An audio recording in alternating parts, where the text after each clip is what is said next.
मौसुमी अधिवेशन आरंभ हम विरोधी तो विभिन्न प्रसंग उठाते विधानसभा डाकू ना चलू ना आज खोलाखोली भाव में घोषणा हो गला 22 तारीख रू माननीय बाचस्पति महोदय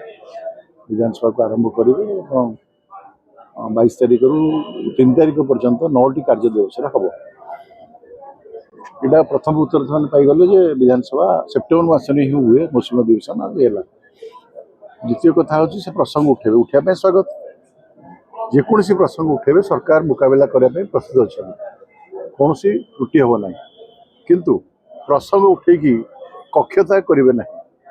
प्रसंग उठेकी आसिक महात्मा गांधी को मूर्ति पाखे बसबे ना जदि प्रसंग ओडिशावासी को उत्तर देवाई सरकार प्रस्तुत अच्छा सबू प्रसंग आलोचना करने सरकार प्रस्तुत अच्छा से भाव में विरोधी दल विधानसभा बसी रही उत्तर शुणा पर्यंत पाया पर्यंत बचा दरकार विधानसभा तो आरंभ हो 22 तारीख देखा कौन प्रसंग उठे।